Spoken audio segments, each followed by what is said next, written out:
Existe un manuscrito que lleva siglos durmiendo en los archivos de una biblioteca vaticana, catalogado como material de escaso interés teológico y que, sin embargo, contiene en sus páginas algo que ningún académico oficial se ha atrevido a comentar en voz alta, una descripción tan precisa del Irán moderno que resulta difícil creer que fue escrita más de 2500 años antes de que existiera la República Islámica. Suscríbete a este canal, dale like a este vídeo y compártelo con alguien que necesita escuchar esto, porque lo que viene a continuación no lo encontrarás en ningún libro de historia convencional, en ningún noticiero, en ninguna cátedra universitaria del mundo occidental. Y si crees que ya conoces la historia de Irán, te aseguro que en los próximos minutos vas a reconsiderar todo, porque lo verdaderamente inquietante no es lo que la Biblia dice sobre ese país. Lo verdaderamente inquietante es que lo está diciendo ahora mismo, ante nuestros ojos, en tiempo real. Permíteme comenzar con una fecha. El año 550 a.C. En ese momento, un hombre llamado Ciro el Grande consolidaba un imperio que se extendía desde el mar Mediterráneo hasta las fronteras de la India. Ese hombre gobernaba desde una región que hoy se llama Irán. Y ese hombre, esto es lo que ningún manual escolar te enseña, está mencionado por su nombre propio en el libro de Isaías, escrito aproximadamente 200 años antes de que Ciro naciera. Isaías capítulo 44, versículo 28, que dice de Ciro: Él es mi pastor y cumplirá todo lo que yo quiero. No hay error de traducción, no hay ambigüedad semántica. El texto dice Ciro con todas sus letras, en hebreo antiguo, en un documento que los especialistas datan con décadas de antelación al reinado del propio Ciro. ¿Cómo es posible? Los escépticos han intentado responder esta pregunta durante siglos. Ninguna de sus respuestas me ha convencido del todo, y te confieso que esa incertidumbre, ese hueco imposible de cerrar entre el texto y la historia, es lo que me mantiene investigando. Pero volvamos a Irán, no al Irán del pasado remoto, sino al Irán de hoy, al Irán que aparece cada semana en los titulares, al Irán que tiene en vilo a las cancillerías de medio mundo. Porque hay algo en la geografía profética de la Biblia que, cuando uno lo estudia sin prejuicios, sin el filtro de la teología institucional y sin las anteojeras del escepticismo materialista, produce una sensación muy particular. Una sensación que yo reconozco porque la he tenido otras veces en mis investigaciones, la de estar leyendo el periódico de mañana en un libro de hace 3000 años. En el libro de Ezequiel, capítulos 38 y 39, hay una profecía conocida en círculos teológicos como la batalla de Gog y Magog. Te voy a pedir que suspendas por un momento cualquier prejuicio religioso o antirreligioso que puedas tener y que simplemente escuches los nombres geográficos que aparecen en ese texto. El profeta Ezequiel, escribiendo en el siglo VI antes de Cristo, describe una coalición de naciones que se levantará contra Israel en los últimos tiempos. En esa coalición aparece Persia. Persia es el nombre antiguo de Irán. No hay debate sobre esto. Los historiadores, los geógrafos, los lingüistas, todos coinciden. La Persia bíblica es el actual Irán. Y Ezequiel no solo menciona a Persia como parte de esa coalición, sino que la coloca en un lugar prominente, como uno de los actores principales de ese enfrentamiento final. Ahora bien, ¿qué más aparece en esa coalición? Aparece Kush, que los expertos identifican con Etiopía o con el África subsahariana. Aparece Fut, asociado con Libia o el norte de África. Aparece Gomer, que algunos identifican con Turquía. Y aparece Bet Togarma, que ciertos investigadores vinculan también con la región turca o con pueblos del Cáucaso. ¿Te resulta familiar este mapa? Irán, Turquía, Libia, Etiopía o Sudán. Todos estos países comparten en la actualidad algo que los une más allá de la geografía: una postura crecientemente confrontacional con Israel y con Occidente. Todos ellos han profundizado sus vínculos con Rusia en los últimos años, y todos ellos aparecen juntos en ese texto de hace 25 siglos como si alguien hubiera visto el mapa político del siglo XXI y lo hubiera transcrito en arameo. Pero lo más perturbador estaba aún por llegar, porque cuando uno lee con detenimiento el capítulo 38 de Ezequiel, no solo encuentra una lista de naciones, encuentra también una descripción del momento histórico en que ocurrirá esta conflagración. Y esa descripción contiene detalles que cuando los comparo con las noticias de hoy me producen un escalofrío que no tengo palabras para explicarte racionalmente. El texto dice que Israel estará viviendo confiadamente, que sus ciudades habrán sido reconstruidas después de haber estado en ruinas, que la nación habrá sido congregada de entre las naciones. Todo esto es una descripción que encaja casi perfectamente con la situación de Israel después de 1948, año en que el Estado judío fue refundado después de casi 2000 años de dispersión. ¿Coincidencia? Quizás. Pero déjame acumularte algunas más. Hay algo que siempre me ha llamado la atención cuando investigo estas profecías, y es la economía del lenguaje profético. Los profetas bíblicos no malgastan palabras. Cada detalle tiene un peso específico. Cada nombre geográfico tiene una función. Y cuando Ezequiel menciona Persia, lo hace en un contexto que implica que esa nación tiene una motivación ideológica para atacar Israel, no solo una motivación política o territorial. Esa distinción me parece crucial, porque el Irán de hoy, la República Islámica, no tiene disputas territoriales directas con Israel. Sus líderes han declarado en múltiples ocasiones que su objetivo es la desaparición del Estado judío por razones que ellos mismos califican como religiosas, como parte de una visión del mundo que va mucho más allá de la geopolítica convencional. Esa clase de retórica, esa combinación de motivación religiosa y hostilidad existencial hacia Israel, es exactamente el tipo de actor que Ezequiel describe en su profecía escrita 25 siglos antes de que existiera la República Islámica. Quiero compartir contigo algo que ocurrió durante una de mis investigaciones, un episodio que todavía no sé cómo categorizar del todo. Hace algunos años, mientras trabajaba en un análisis de los textos proféticos del Antiguo Testamento y sus correlaciones con la geopolítica contemporánea, recibí la visita inesperada de un académico. No voy a revelar su nombre porque él mismo me pidió que no lo hiciera, y yo respeto esa clase de confidencias. Era un experto en lenguas semíticas antiguas. Había trabajado durante décadas en la traducción de manuscritos del Mar Muerto y llegó a mi despacho con una expresión que yo describiría como la de alguien que acaba de ver algo que no quería ver. Me dijo, con una voz extrañamente serena: Benítez, he pasado 40 años intentando explicar estas profecías de manera puramente filológica y hay un texto que ya no puedo explicar así. El texto al que se refería era precisamente el de Ezequiel 38. Me mostró su traducción literal directamente del hebreo, sin los suavizamientos que a veces introducen las versiones canónicas. Y la descripción de la coalición de naciones, con sus motivaciones, con su momento histórico, con su detonante, se parecía tanto a lo que estamos viendo hoy que ninguno de los dos hablamos durante casi un minuto. Solo nos miramos. Porque hay momentos en la investigación en que las palabras sobran. Nunca supe si aquello fue una revelación o simplemente la acumulación de décadas de estudio convergiendo en un instante de claridad, pero tampoco pude demostrar que no lo fuera.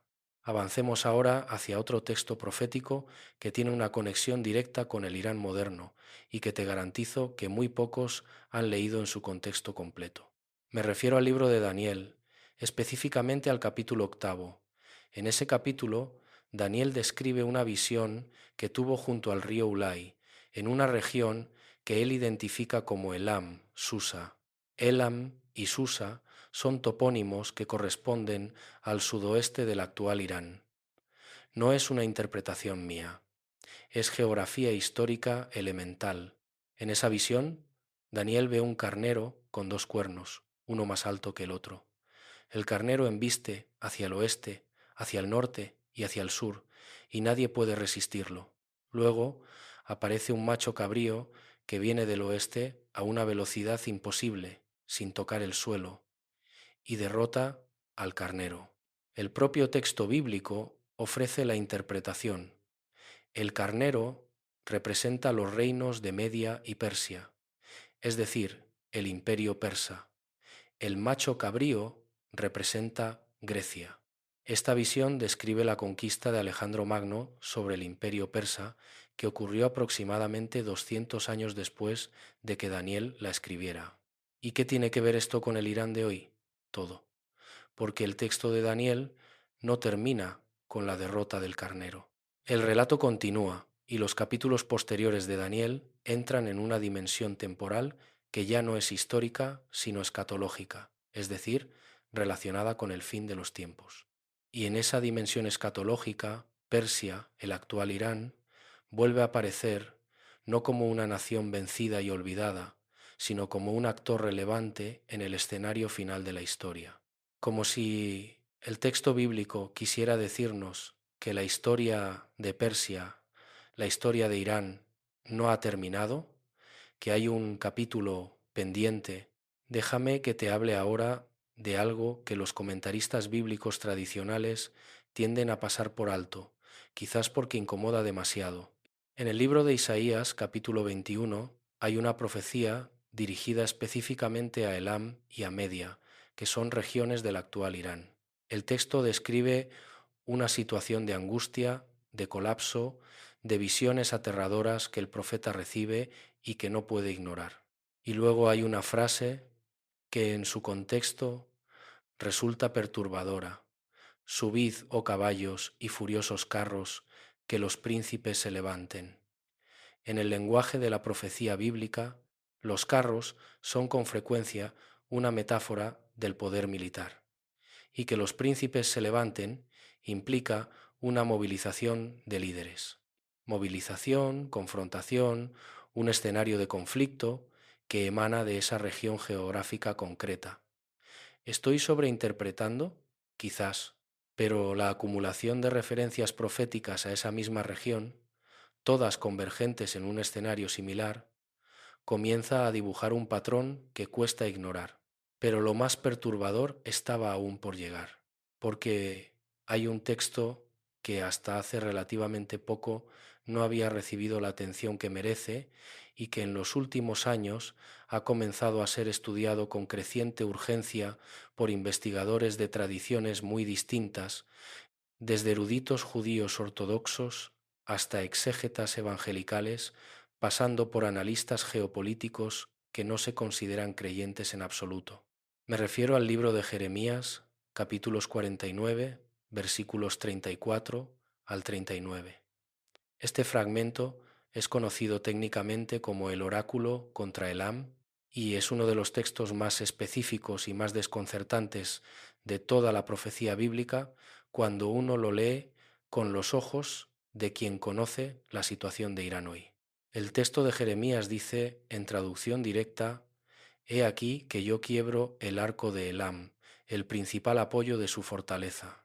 Traeré sobre Elam los 4 vientos de los 4 extremos de los cielos, y los aventaré a todos estos vientos. Quiebro el arco de Elam, el principal apoyo de su fortaleza. Elam, el sudoeste iraní, es hoy el hogar de la mayor parte del programa nuclear de Irán. La instalación de Bushehr, el principal reactor nuclear iraní, se encuentra en la provincia de Bushehr, que corresponde precisamente a la antigua región de Elam. El arco, en el lenguaje simbólico del antiguo Oriente Medio, era la principal arma ofensiva de un ejército, el símbolo de su poder de proyección. ¿Y cuál es el principal apoyo de la fortaleza iraní en el siglo XXI? ¿Cuál es el elemento que los analistas de seguridad internacional identifican como el pilar del poder estratégico iraní? Su programa de misiles balísticos y su ambición nuclear. El arco y la fortaleza, en el lenguaje de hoy, misiles y centrifugadoras. No te estoy pidiendo que aceptes esta interpretación como verdad revelada. Te estoy pidiendo algo mucho más modesto, que te preguntes si es posible que un texto escrito en el siglo sexto o séptimo antes de Cristo haya descrito con semejante precisión una situación geopolítica de nuestro tiempo. Y si la respuesta es no puede ser, entonces tendrías que explicarme cómo. Porque yo llevo décadas intentando encontrar esa explicación y todavía no la he encontrado. Déjame ahora hablar de algo que me parece igualmente fascinante: el papel que Irán ha desempeñado en la historia bíblica, no solo como adversario, sino también como instrumento.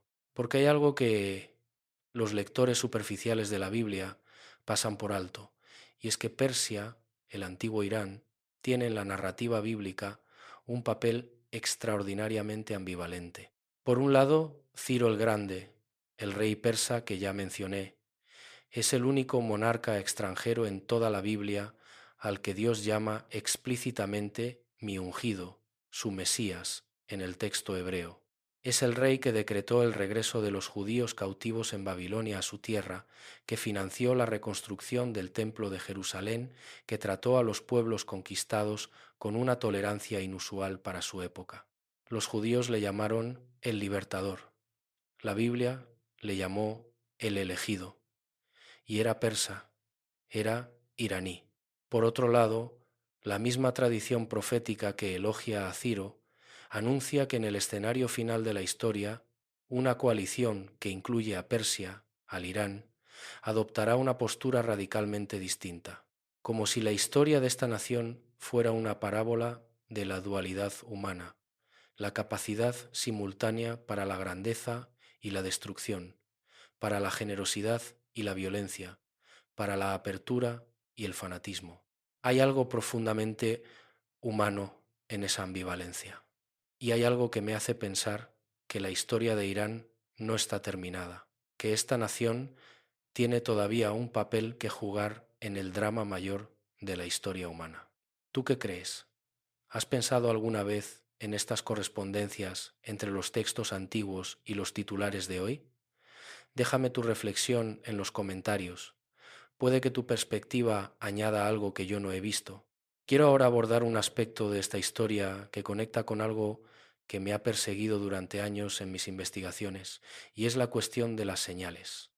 Los profetas bíblicos no solo hacen predicciones, también describen señales, indicadores que permiten saber cuándo se está entrando en el tiempo al que se refiere la profecía.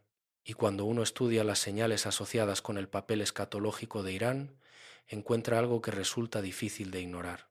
Una de esas señales es el retorno del pueblo judío a su tierra ancestral. Esto ocurrió en 1948. Otra señal es la reunificación de Jerusalén bajo soberanía judía. Esto ocurrió en 1967. Otra señal, más difusa pero igualmente mencionada en los textos proféticos, es el florecimiento económico y agrícola de esa tierra, la transformación del desierto en suelo fértil. Israel hoy es una potencia agrícola que exporta tecnología de riego al mundo entero. Los desiertos del Négev florecen. Todo esto está descrito en los textos proféticos como señales que anteceden a los eventos que esos mismos textos describen. Y todos esos eventos han ocurrido en el siglo XX o en el XXI. No te estoy diciendo que la profecía se va a cumplir mañana. Te estoy diciendo algo más inquietante, que las señales preparatorias que los textos antiguos describen ya se han cumplido. Lo que vendrá después es, según esos mismos textos, el escenario que involucra a las naciones que hemos mencionado, incluyendo a Persia, al actual Irán. Y si las señales son verdaderas, el reloj ya está en marcha. Ahora bien, existe una dimensión de esta historia que va más allá de la geopolítica y que toca algo mucho más profundo, algo que tiene que ver con la naturaleza del tiempo y la naturaleza de la profecía misma, porque hay un debate filosófico y teológico que acompaña a este tema desde siempre y es el siguiente: si la profecía predice el futuro, ¿ese futuro es inevitable?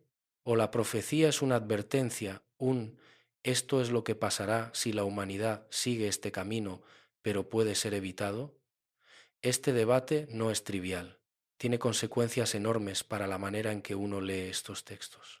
La tradición judía, que es en este caso la tradición original, tiende a interpretar las profecías de juicio no como decretos inevitables, sino como advertencias condicionales. El caso paradigmático es el del profeta Jonás y la ciudad de Nínive.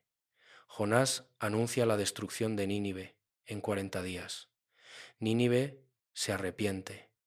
Nínive no es destruida. La profecía, en términos literales, no se cumple. Pero el texto bíblico presenta esto no como un fracaso del profeta, sino como el propósito más profundo de la profecía: no predecir, sino transformar; no anunciar el futuro, sino alterar el presente. ¿Podría aplicarse este principio al destino de Irán? ¿Podría la profecía de Ezequiel, en lugar de ser una predicción inmodificable, ser una advertencia de lo que ocurrirá si determinadas fuerzas políticas y religiosas siguen el camino que llevan? Yo no tengo la respuesta a esta pregunta, y precisamente porque no la tengo, es la pregunta que más me obsesiona. Pero lo más perturbador estaba aún por llegar, porque en el estudio de estos textos proféticos hay un elemento que los exégetas convencionales tienden a pasar por alto y que sin embargo aparece con una regularidad que no puede ser ignorada: la referencia a un fuego que caerá sobre Elam, sobre Persia. El libro de Jeremías habla de que Dios encenderá fuego en Elam. El libro de Ezequiel, en el capítulo 39, describe el fuego cayendo sobre Magog y sobre las costas. En el libro de Daniel, el vidente describe visiones de destrucción y juicio que emplean consistentemente la metáfora del fuego. Fuego que viene del cielo, fuego que se extiende sobre los ejércitos reunidos, fuego que nadie puede detener ni comprender. Ahora bien, en el lenguaje de la profecía bíblica, el fuego tiene múltiples significados.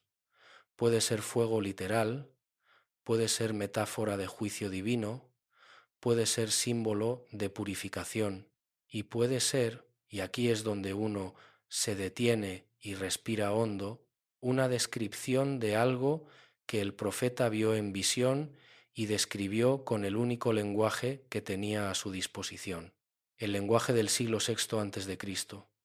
Un profeta del siglo VI antes de Cristo que viera una explosión de magnitud catastrófica no tendría las palabras para describirla. Solo tendría imágenes: fuego, nube de humo, destrucción que cae del cielo, muerte que se extiende por el territorio.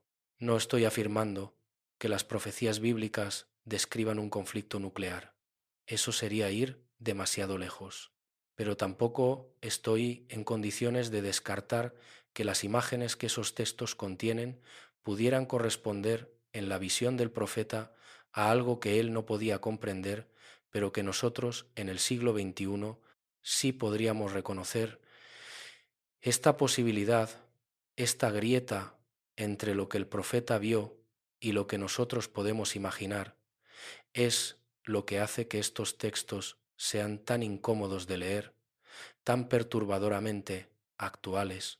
Hace años tuve la oportunidad de entrevistar a un investigador israelí, un hombre que había dedicado su vida al estudio de los textos proféticos desde una perspectiva estrictamente académica, sin ningún compromiso teológico previo. Le pregunté directamente: ¿cree usted que estos textos describen algo que va a ocurrir en nuestro tiempo? Se quedó en silencio durante lo que me pareció un tiempo muy largo. Luego me dijo algo que todavía recuerdo con toda precisión: no sé si describen algo que va a ocurrir, pero sí sé que describen algo que podría ocurrir, y que las condiciones para que ocurra nunca han estado tan perfectamente alineadas como en los últimos 70 años. 70 años, desde 1948, desde el nacimiento del Estado de Israel, desde el inicio de lo que los profetas, al parecer, estaban anticipando.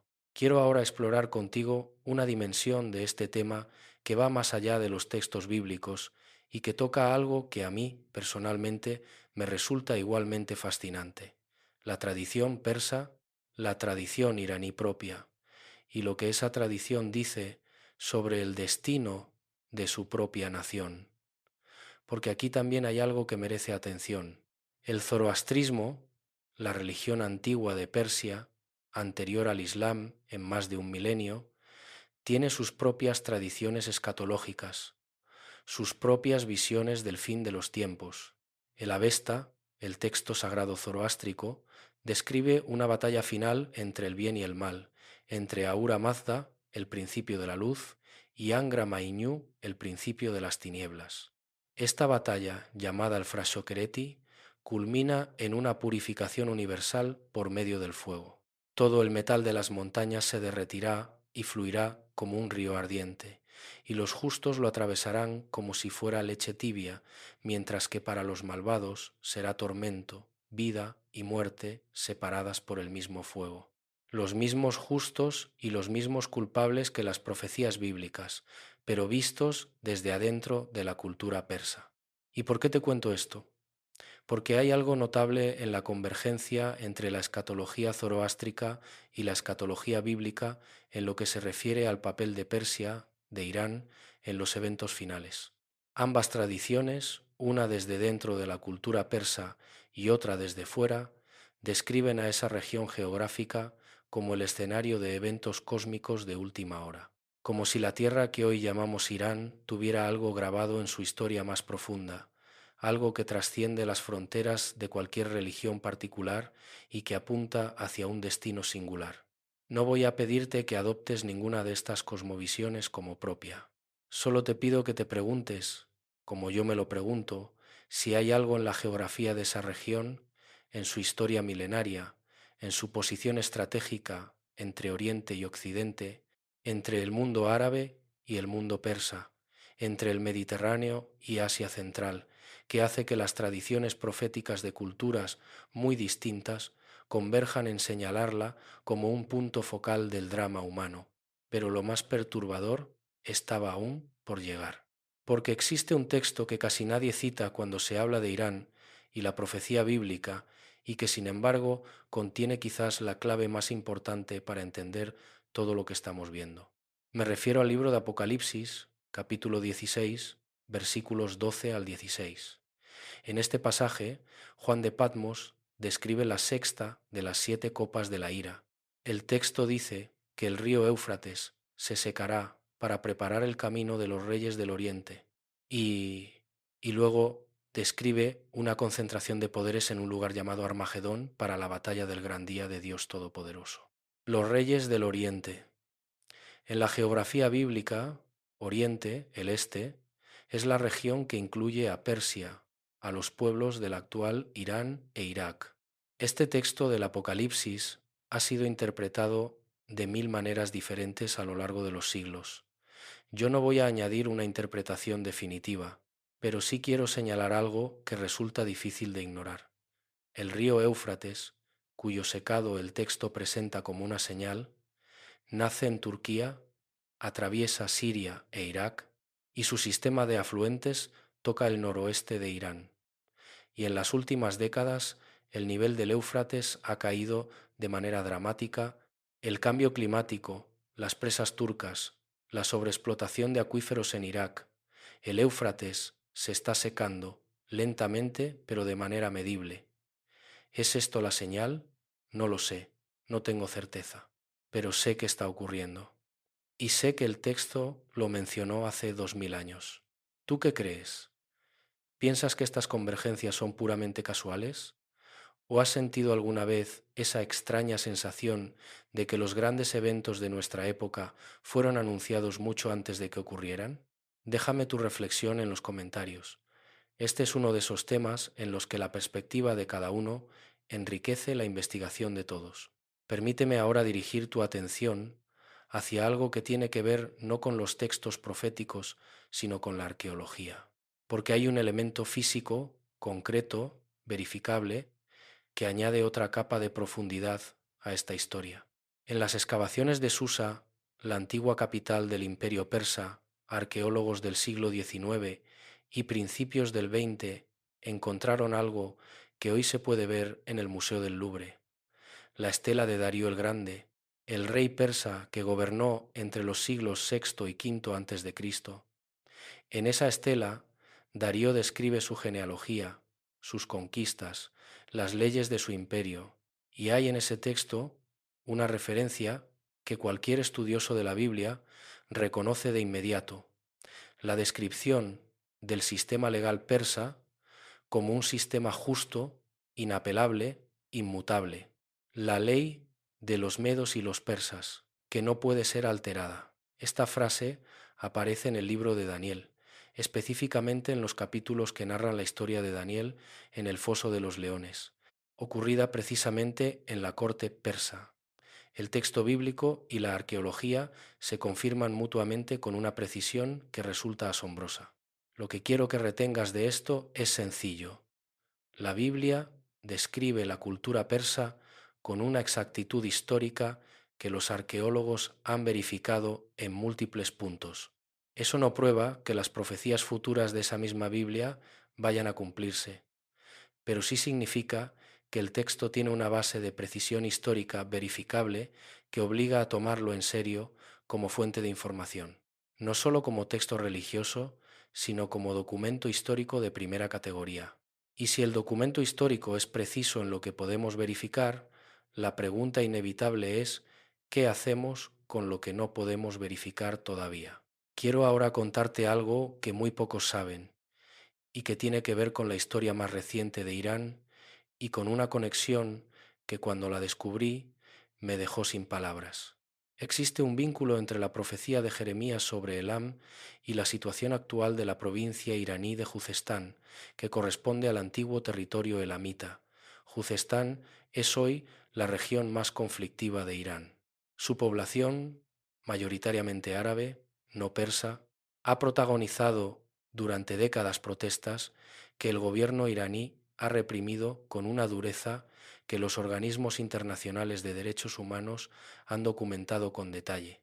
Es también la región con mayor densidad de instalaciones del sector petroquímico y energético iraní, el lugar donde se concentra la riqueza y donde también se concentra el descontento, el lugar que el profeta Jeremías señaló hace 26 siglos como el epicentro de la transformación que vendría.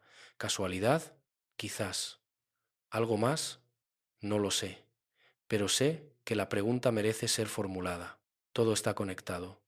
Los textos proféticos no describen eventos aislados, sino una cadena de causas y efectos, una narrativa que abarca siglos y que tiene, si las interpretaciones son correctas, un desenlace que afecta no solo a esa región, sino al mundo entero.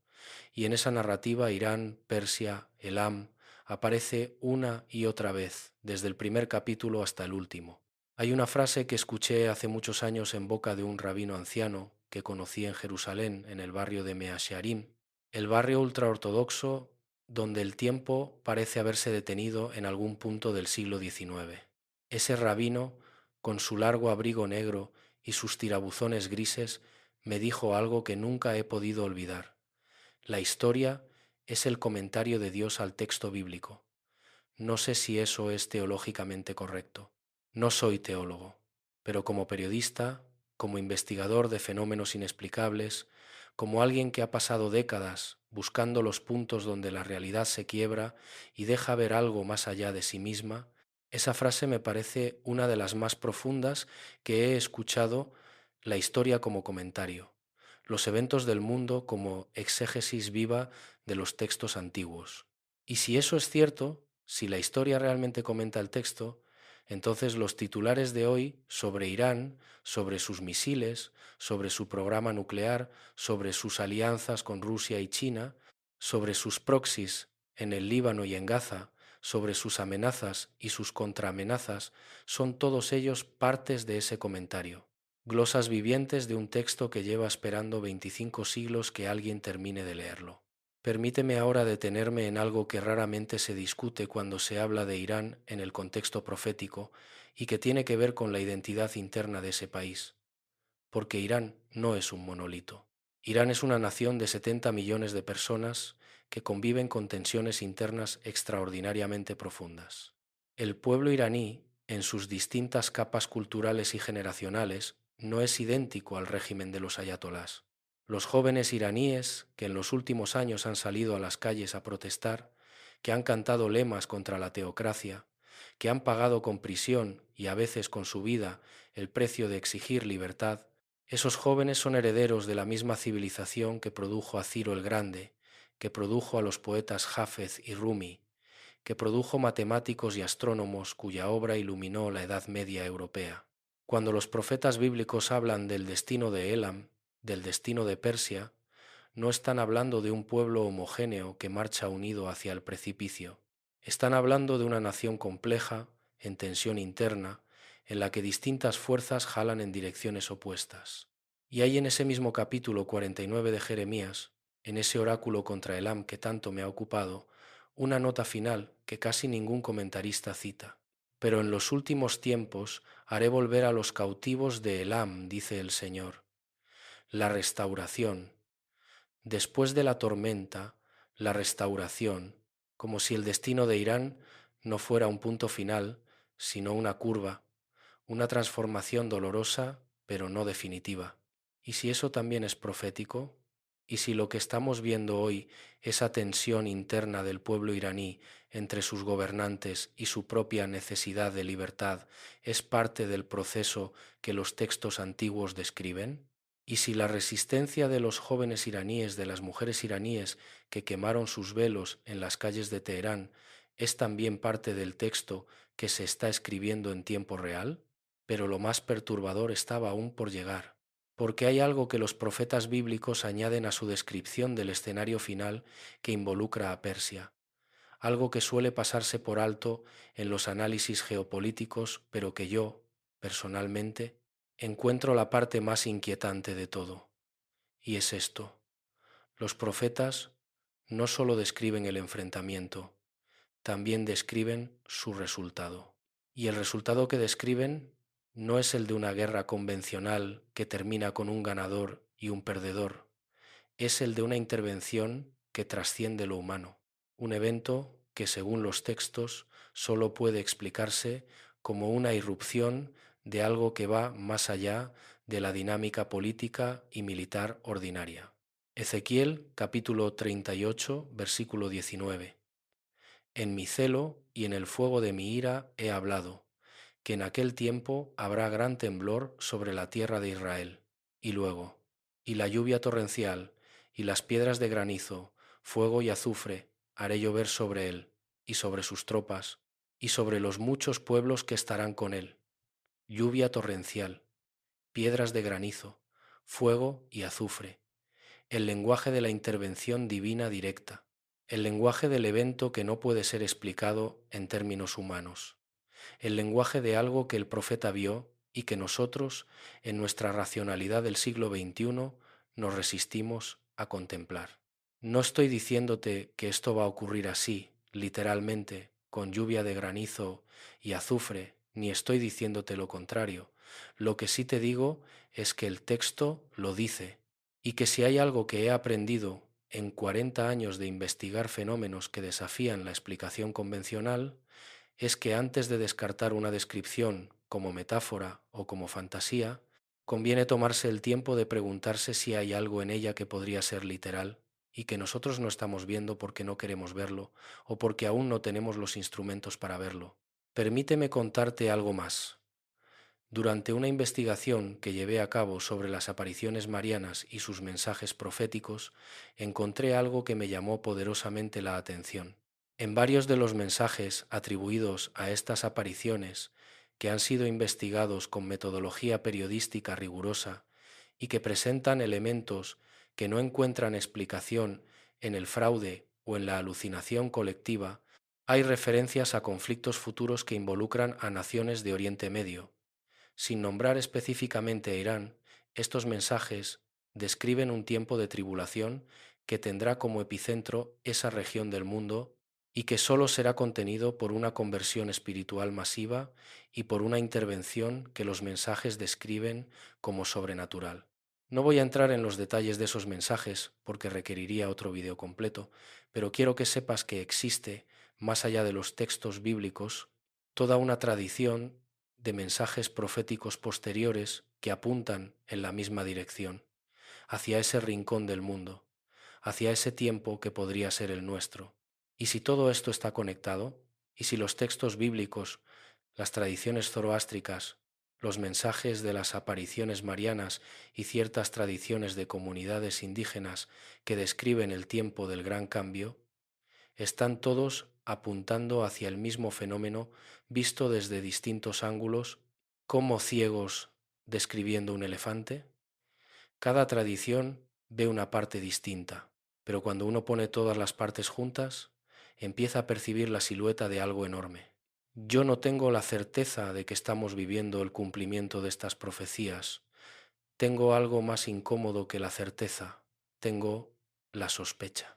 La sospecha fundamentada en décadas de investigación, en la acumulación de datos que no cuadran con la explicación ordinaria, en la conversación con expertos que en privado admiten lo que en público no se atreven a decir.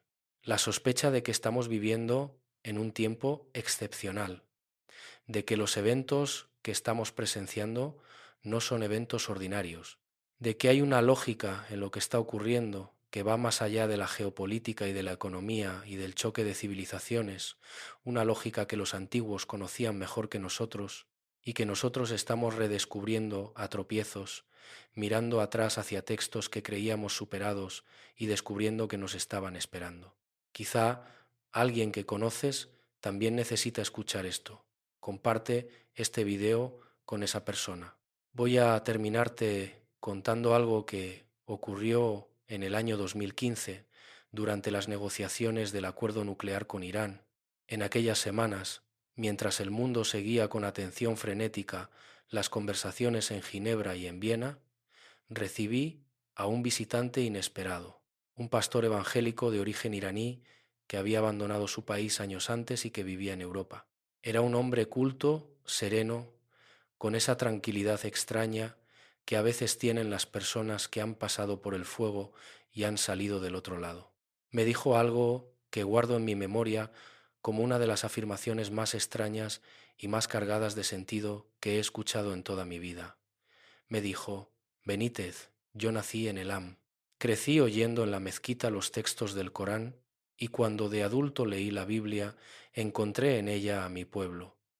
Encontré a Persia, encontré a Elam, y lo que encontré me aterró, porque encontré que mi pueblo tiene un papel en una historia que ningún político ni ningún ayatolá puede modificar.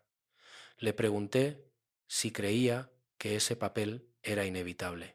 Me respondió: no sé si es inevitable, sé que está escrito, y he aprendido, de la manera más dura, que cuando algo está escrito en esos libros, más vale prestarle atención. No sé si ese hombre tenía razón, no sé si nadie puede tener razón en un asunto de esta magnitud, pero sé que su testimonio se añade a una cadena de testimonios que he ido recogiendo a lo largo de décadas. Testimonios de personas de tradiciones muy distintas que han llegado a conclusiones similares por caminos completamente diferentes. Y cuando tradiciones distintas, culturas distintas, épocas distintas convergen en un mismo punto, en un mismo escenario, en una misma región geográfica, yo como investigador no puedo seguir ignorándolo. Quiero detenerme ahora en algo que considero esencial para entender el cuadro completo: la dimensión espiritual interna de Irán, que es tan real y tan importante como su dimensión geopolítica. Hay en Irán, debajo de la superficie del régimen teocrático, una corriente espiritual de extraordinaria profundidad. El sufismo iraní, la tradición mística del Islam persa, ha producido figuras como Jalal ad-Din Rumi, cuyas obras siguen siendo hoy algunos de los textos espirituales más leídos del mundo en múltiples idiomas. El poeta Hafez de Shiraz, cuyos versos mezclan el amor humano con el amor divino en una síntesis que desafía cualquier categoría religiosa simple, la filosofía ishraqui, la filosofía de la iluminación, desarrollada por pensadores persas que encontraron en la luz un símbolo de la realidad última, estas tradiciones espirituales del interior de la cultura iraní, que sobrevivieron al tiempo de los califas y que siguen sobreviviendo al tiempo de los ayatolás, son un testimonio de algo que los textos proféticos también apuntan: que el pueblo de esa región no está destinado solo a la destrucción, que hay en su interior semillas de algo muy diferente, algo que el profeta Jeremías expresó en esa nota final sobre la restauración de Elam. Como si la profecía quisiera decir que la historia de esa nación es un arco que pasa por la tormenta, pero que tiene un destino más allá de la tormenta, y esto, si uno lo piensa con detenimiento, cambia completamente el tono de todo lo que hemos estado analizando. No estamos hablando de una condena sin apelación, estamos hablando de una crisis, sí, de una transformación profunda, sí, de eventos que sacudirán el mundo, probablemente, pero también de algo que hay al otro lado de esa crisis, algo que los textos llaman restauración, renovación, un regreso a lo que pudo haber sido y que los errores de la historia desviaron de su curso. ¿No es eso, en el fondo, lo que siempre han dicho las grandes tradiciones espirituales de la humanidad? ¿Que la crisis precede a la transformación? ¿Que la oscuridad es el precio de una luz más profunda? ¿Que el fuego no solo destruye, también purifica? Y que ninguna nación, ningún pueblo, ningún individuo está más allá de la posibilidad de una renovación que trasciende la lógica de la historia ordinaria. Permíteme que te hable ahora de un elemento que a veces se pierde en las discusiones sobre profecía y política y que me parece crucial, el factor de la oración y la intercesión en las tradiciones religiosas que trabajan activamente con estos textos.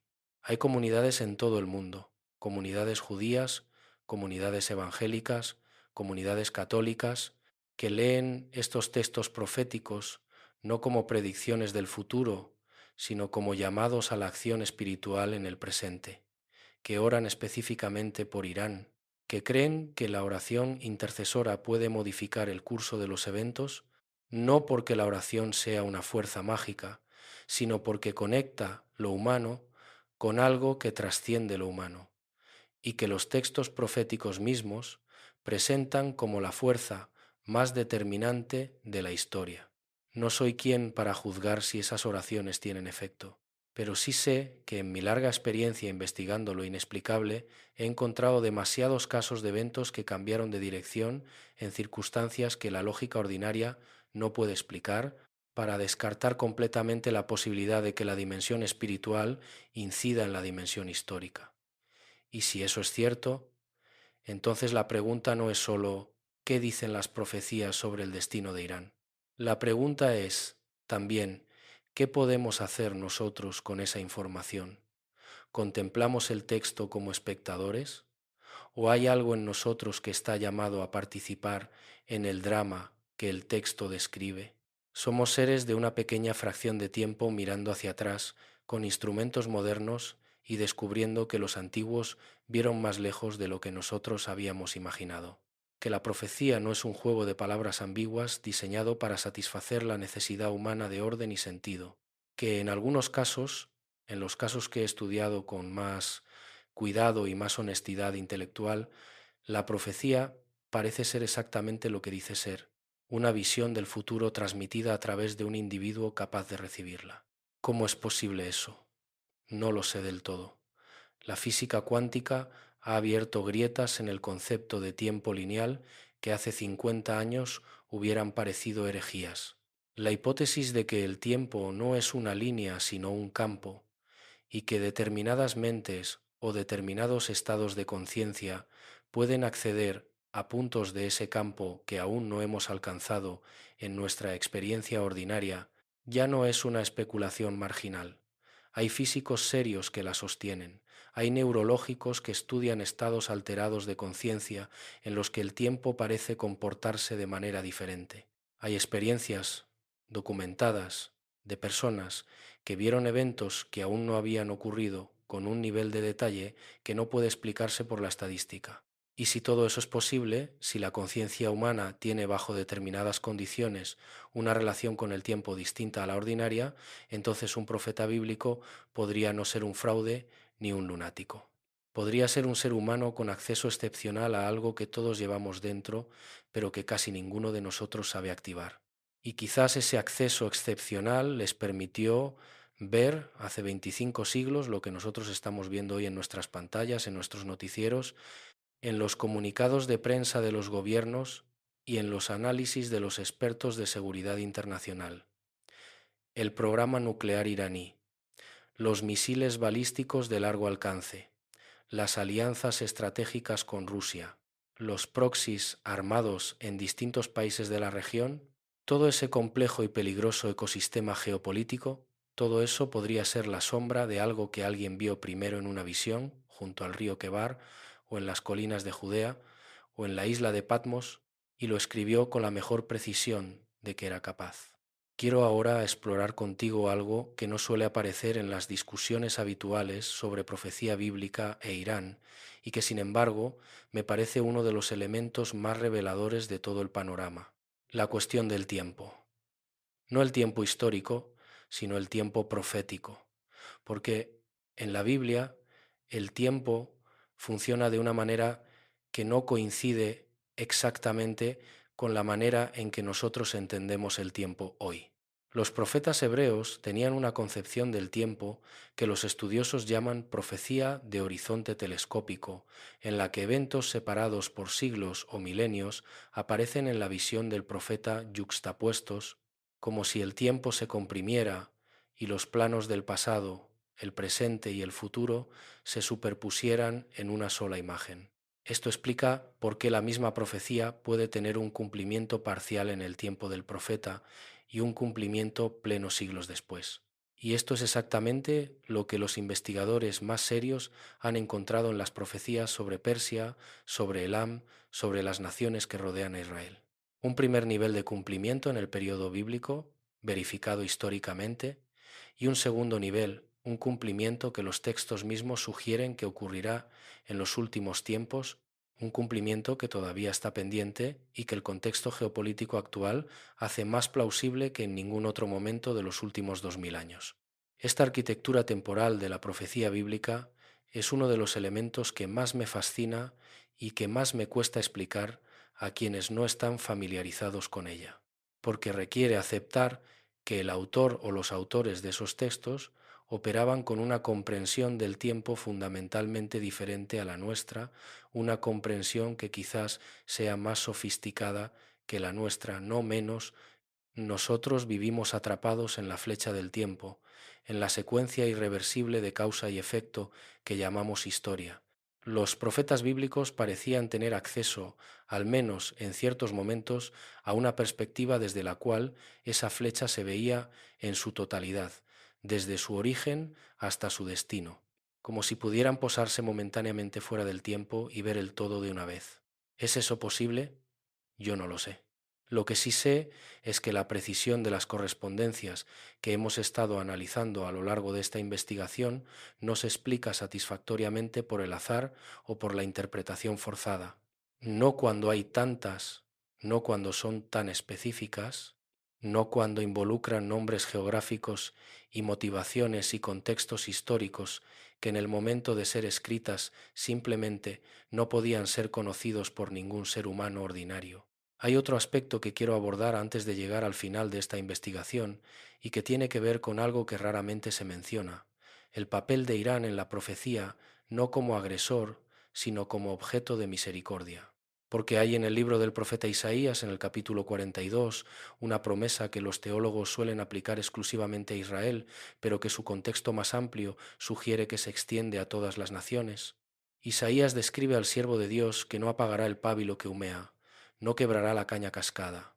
Esta imagen de delicadeza extrema hacia lo que está a punto de extinguirse, hacia lo que está casi roto, es una de las más hermosas de toda la literatura profética.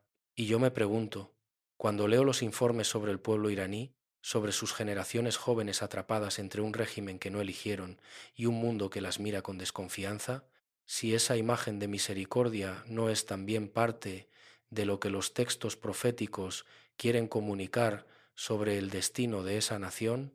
No hay en la profecía bíblica una visión de Irán como enemigo eterno y condenado.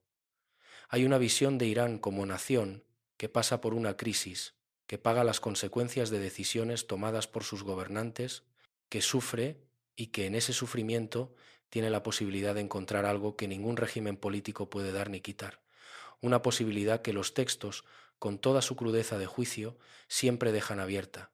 Porque si algo he aprendido en 4 décadas de investigar los textos sagrados de diversas tradiciones, es que ninguno de ellos, ninguno de los grandes textos espirituales de la humanidad, tiene como mensaje central la condenación definitiva. Todos tienen como mensaje central la posibilidad de transformación. Y esa posibilidad En el caso de Irán, me parece igualmente presente en los textos proféticos que hemos analizado hoy. Quisiera también reflexionar contigo sobre algo que a menudo se pasa por alto cuando se habla de profecía y geopolítica, y es el peligro de la instrumentalización. Porque los textos proféticos han sido usados a lo largo de la historia para justificar guerras, conquistas, violencias de todo tipo. Hay quienes leen las profecías sobre Persia como un cheque en blanco para la acción militar contra Irán. Hay quienes leen las profecías sobre Israel como justificación para cualquier política del gobierno israelí, y hay quienes usan los textos del Apocalipsis para sembrar el pánico y el derrotismo entre las personas que los escuchan. Yo no estoy aquí para hacer ninguna de esas cosas. Estoy aquí para compartir una investigación, para señalar correspondencias que encuentro genuinamente fascinantes y que creo que merecen atención. Pero eso es fundamentalmente diferente de afirmar saber cuándo y cómo se cumplirán las profecías, o de sugerir que determinadas acciones políticas o militares están proféticamente justificadas. Los textos proféticos no son manuales de política exterior, son visiones de una realidad que trasciende la política, y cuando se usan para fines políticos inmediatos, no se les hace justicia, se les deforma. Lo que sí creo que los textos proféticos ofrecen, lo que me parece su aportación más genuina y más valiosa, es un marco de comprensión que sitúa los eventos del mundo en un contexto más amplio que la coyuntura política. Un marco que dice, lo que está ocurriendo tiene un sentido que va más allá de lo que puedes ver desde donde estás. Un marco que invita a la humildad intelectual y espiritual frente a eventos que superan la capacidad de análisis de cualquier experto. Y un marco que en última instancia apunta hacia algo que los profetas llamaban de distintas maneras: esperanza, restauración, redención, pero que en el fondo es siempre la misma cosa: la posibilidad de que la historia no termine en el caos, sino en algo que merezca la pena. Pero lo más perturbador estaba aún por llegar, porque hay una última conexión que quiero mostrarte, una que tiene que ver con algo que ocurre en nuestro tiempo y que conecta directamente con el texto de Jeremías sobre Elam, de una manera que cuando la vi por primera vez me dejó completamente inmóvil. El texto de Jeremías dice que Dios va a traer los cuatro vientos de los cuatro extremos de los cielos sobre Elam, y que dispersará a su pueblo entre todas las naciones. No habrá nación a donde no vayan los que sean desterrados de Elam. En los últimos 40 años, desde la Revolución iraní de 1979, se ha producido una de las diásporas más grandes de la historia reciente de Oriente Medio. Millones de iraníes han abandonado su país. Viven en Estados Unidos, en Canadá, en Europa, en Australia, en prácticamente todos los países del mundo. La diáspora iraní es una de las más educadas, más prósperas, más influyentes del mundo. No hay nación a donde no hayan ido los que salieron de Elam. La frase del profeta describe exactamente lo que ha ocurrido. Y esa diáspora, esos millones de iraníes dispersados por el mundo pero que mantienen sus vínculos culturales, lingüísticos y espirituales con su tierra, son también parte del texto que se está escribiendo. Son parte del arco de esa historia que no ha terminado. Es un hecho que no puedo ignorar. Un hecho que ningún análisis geopolítico convencional menciona, pero que aparece en un texto que tiene 26 siglos de antigüedad, como si el profeta hubiera visto, entre todas las cosas que vio, también esto: la dispersión y la preservación de un pueblo que, a pesar de todo lo que la historia le arroja encima, sobrevive, se adapta, se mantiene y espera el momento de su restauración. Antes de llegar a la parte final de esta investigación, quiero explorar contigo algo que me parece igualmente relevante y que tiene que ver con la manera en que los propios iraníes, tanto los que viven dentro del país como los de la diáspora, perciben su situación en relación con los textos sagrados. Porque hay algo que me fascina de las conversaciones que he tenido a lo largo de los años con personas de origen iraní, de diferentes tradiciones religiosas. He hablado con iraníes musulmanes chiitas, con iraníes zoroástricos que viven en la India o en el Reino Unido, con iraníes judíos que llevan generaciones viviendo en Israel y con iraníes que se han convertido al cristianismo y que viven en el exilio. Y en todos ellos, a pesar de sus diferencias religiosas, he encontrado un elemento común, una conciencia muy profunda de que Irán no es un país ordinario, de que tiene un peso histórico y espiritual que va más allá de sus dimensiones geográficas, de que algo en su destino está todavía sin resolver.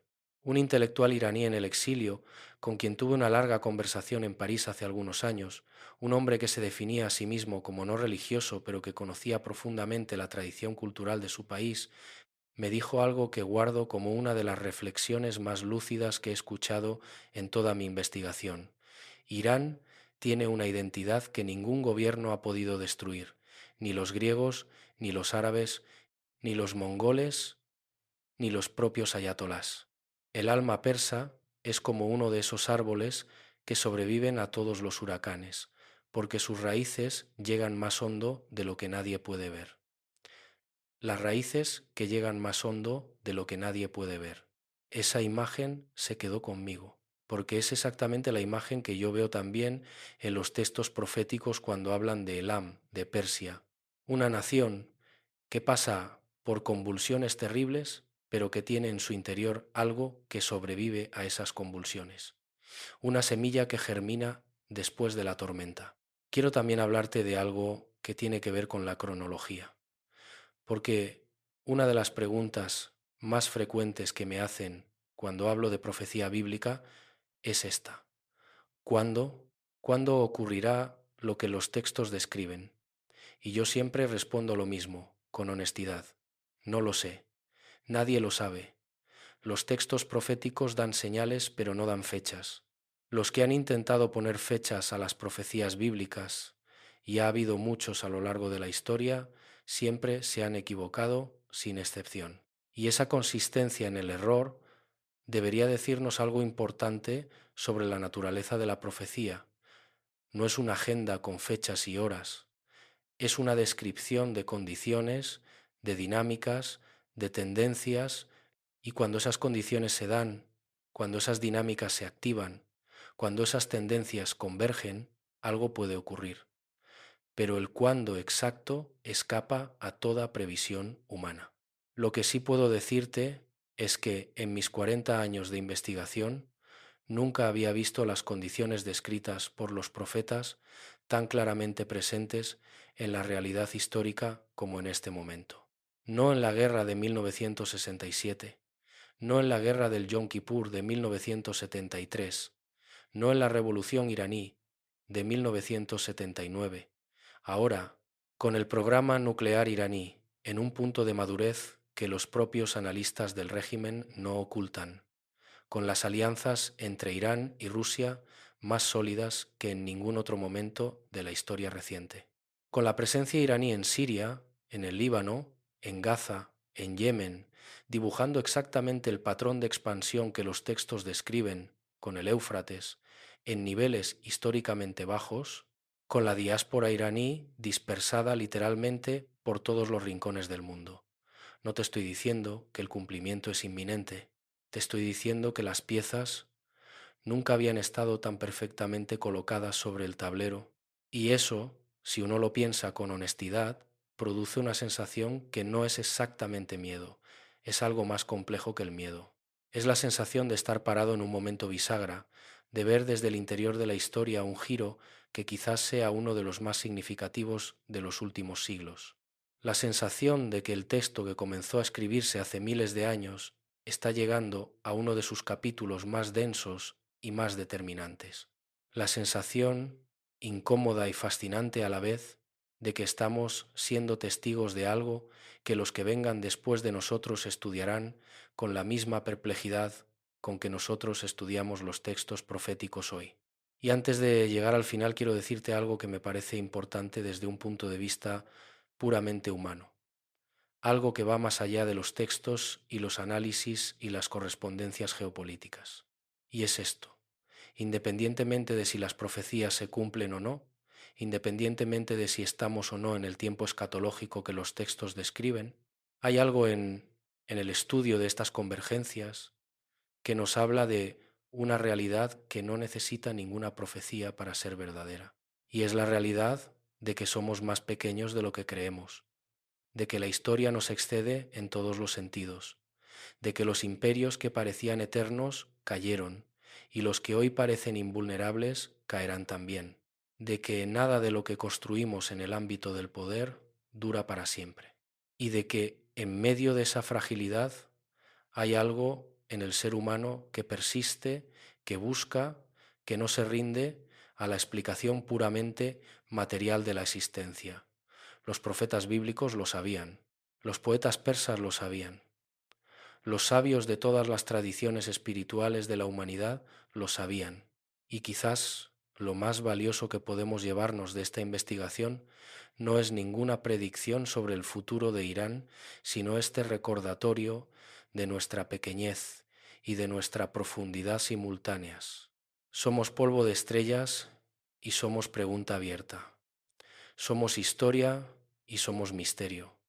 Somos el ojo con el que la realidad se mira a sí misma y todavía no se comprende del todo. Hay un último elemento que quiero añadir a esta investigación y que tiene que ver con algo que vi en un viaje a Irán que hice hace muchos años. Antes de que las tensiones geopolíticas actuales hicieran muy difícil ese tipo de visitas para un occidental, y que tiene también que ver con algo que los textos proféticos describen de una manera que solo entendí plenamente mucho después de ese viaje. Recorrí Persépolis, las ruinas de la antigua capital del imperio persa, construida por Darío y embellecida por Jerjes. En esas columnas rotas, en esos frisos tallados en la piedra donde desfilan representaciones de los pueblos conquistados trayendo sus ofrendas al gran rey, sentí algo que pocas veces he sentido de manera tan nítida durante una investigación: la presencia física del tiempo.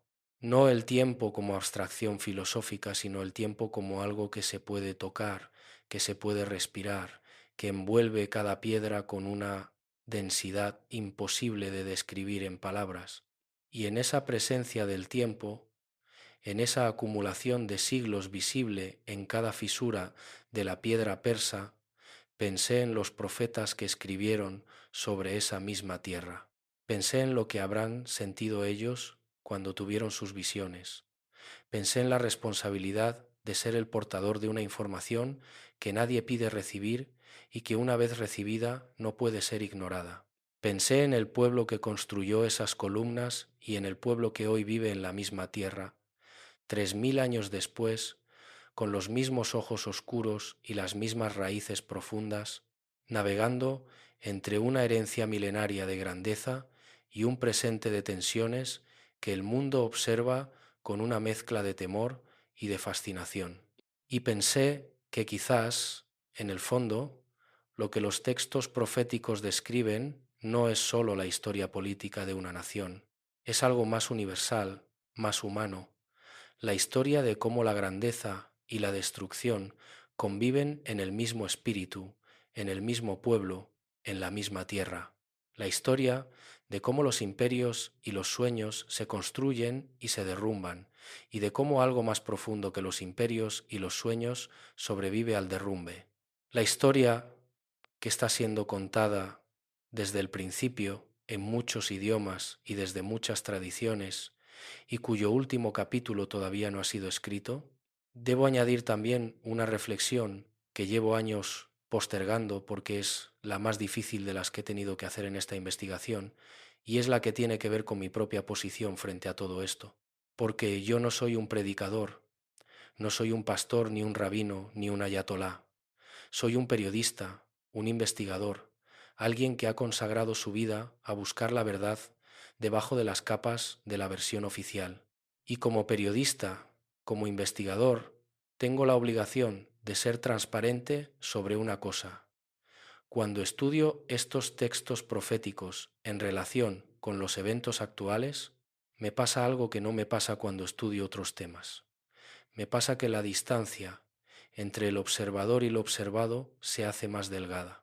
Me pasa que en algún momento de la investigación dejo de ser el periodista que describe los hechos desde fuera y me convierto en alguien que está mirando algo que también lo mira a él, algo que tiene una profundidad que excede mi capacidad de análisis, algo que me hace sentir pequeño de una manera que no es desagradable, sino más bien como la pequeñez que siente el astrónomo cuando mira el cielo en una noche sin nubes y comprende que la distancia entre su ojo y la estrella que ve es de millones de años luz.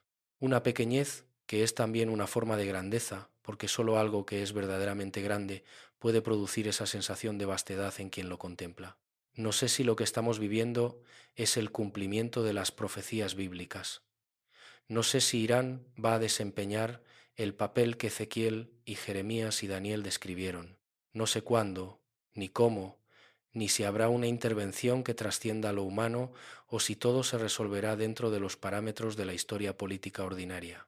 Lo que sí sé es que los textos existen, que las correspondencias existen, que la convergencia entre lo que escribieron los profetas y lo que vemos en los titulares existe, y que esa convergencia merece ser tomada en serio por cualquier persona que se interese genuinamente por comprender el mundo en que vivimos, no solo desde la geopolítica o la economía, sino desde esa dimensión más profunda y más difícil de medir, que los profetas llamaban el espíritu, y que yo, con todo mi escepticismo de periodista, tampoco sé cómo ignorar. Quizás al final de todo, la lección más importante de esta investigación no sea ningún dato sobre Irán ni ninguna interpretación profética.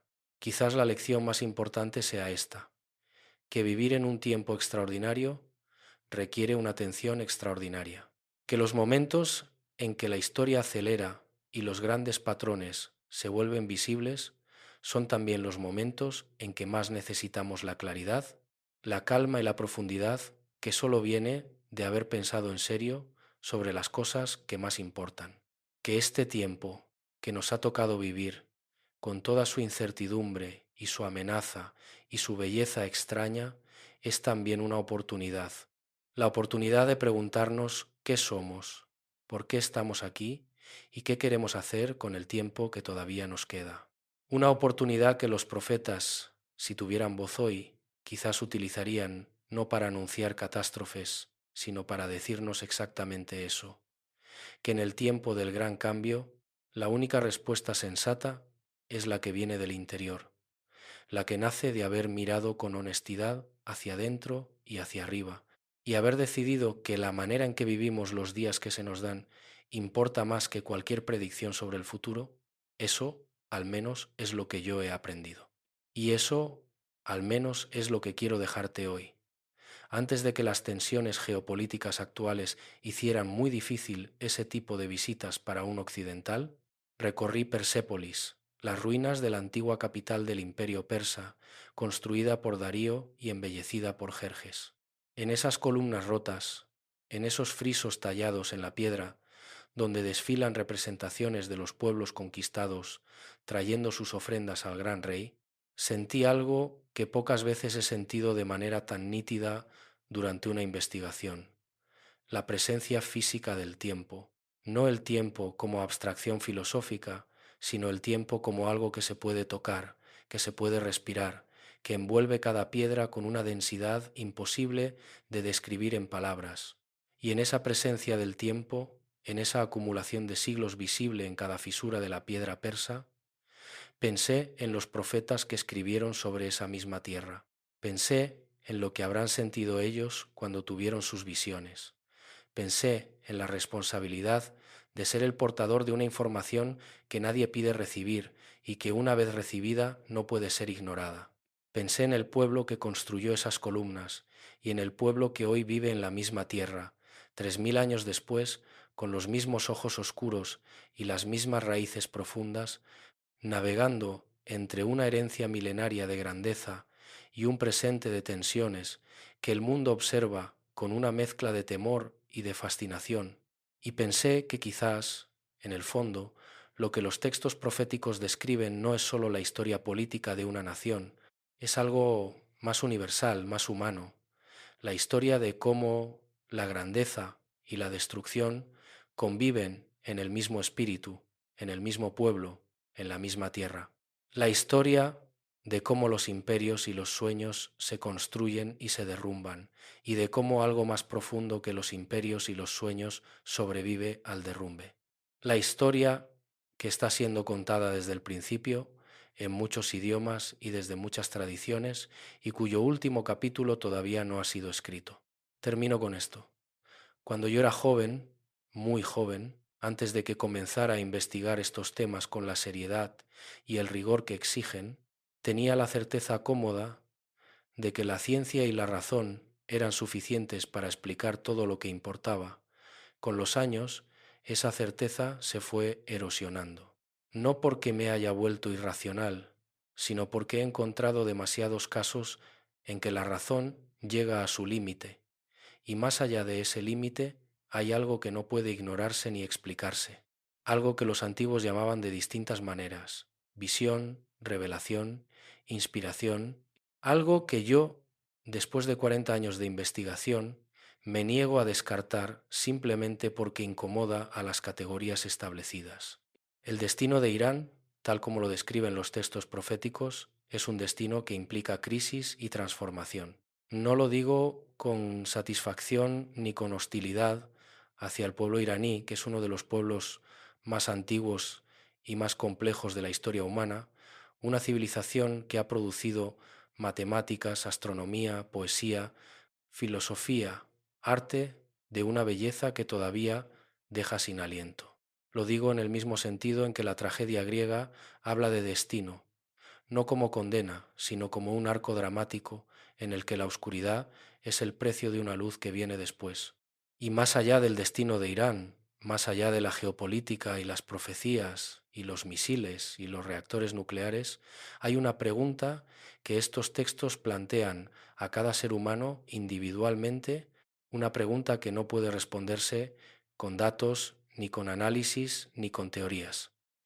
La pregunta de qué significa todo esto para nosotros, para ti, para mí, para la manera en que vivimos nuestros días sabiendo que formamos parte de un drama que comenzó antes de que naciéramos y que terminará después de que hayamos muerto, la pregunta de qué hacemos con el tiempo que se nos ha dado, en este rincón peculiar de la historia, en este momento que los textos antiguos parecen haber señalado de antemano. No te voy a dar una respuesta a esa pregunta, no es mi función dártela. Mi función, la función que me di a mí mismo hace décadas cuando decidí dedicar mi vida a la investigación de lo inexplicable, es señalar las grietas, mostrarte los puntos donde la realidad oficial se quiebra y deja ver algo más, abrirte una ventana y dejar que tú decidas si quieres asomarte. Esta ventana está abierta y lo que se ve al otro lado es a la vez aterrador y extraordinario, porque si los textos proféticos tienen razón, si las convergencias que hemos explorado hoy son lo que parecen ser, entonces estamos viviendo en uno de los momentos más extraordinarios de la historia humana. Un momento en que la humanidad se acerca al umbral de algo que los antiguos anticiparon y que nosotros, con nuestra arrogancia tecnológica y nuestra amnesia cultural, tardamos en reconocer. Durante los próximos días, observa todo a tu alrededor como si fuese la primera vez. Mira las noticias con ojos distintos. Lee los titulares sobre Irán, sobre Oriente Medio, sobre los movimientos de potencias y alianzas, y pregúntate si no hay en todo eso un patrón que alguien ya describió antes. Una lógica más antigua que la geopolítica, un argumento más profundo que el petróleo, o el poder, o la ideología. Y si lo percibes, si sientes esa sensación particular que yo he sentido tantas veces y que no tiene nombre en ningún idioma, la sensación de estar viendo a través del tiempo, entonces sabes exactamente de qué estoy hablando. Si este vídeo te ha generado alguna reflexión, alguna pregunta, alguna duda o alguna certeza, déjala en los comentarios. Hay personas que llevan años buscando con quién compartir estas inquietudes, y quizás tu comentario sea exactamente lo que alguien necesita leer. ¿Has vivido algo que no te atreves a contar? ¿Has tenido un sueño, una visión, una coincidencia que no encuentras cómo explicar? compártela. Quizás no seas el único. Suscríbete a este canal si todavía no lo has hecho. Dale like a este vídeo para que más personas puedan encontrarlo. Y compártelo con alguien que sepa apreciar estas exploraciones, con alguien que no se conforme con la versión oficial de la realidad, con alguien que sepa que hay más capas en el mundo de las que nos han enseñado a ver. La búsqueda continúa, siempre continúa, porque el misterio no se agota, nunca se agota. Y en ese inagotable misterio, en esa grieta entre lo que sabemos y lo que intuimos, es exactamente donde yo vivo, donde siempre he vivido y donde, si has llegado hasta aquí, tú también vives. Somos polvo de estrellas, sí, pero también somos algo que los profetas vieron de lejos, algo que los textos antiguos nombraron sin conocernos, algo que la historia parece llevar escribiendo desde mucho antes de que naciéramos. Somos parte del texto. Y eso, si te tomas un momento para pensarlo de verdad, es lo más extraordinario que existe. Hasta la próxima investigación.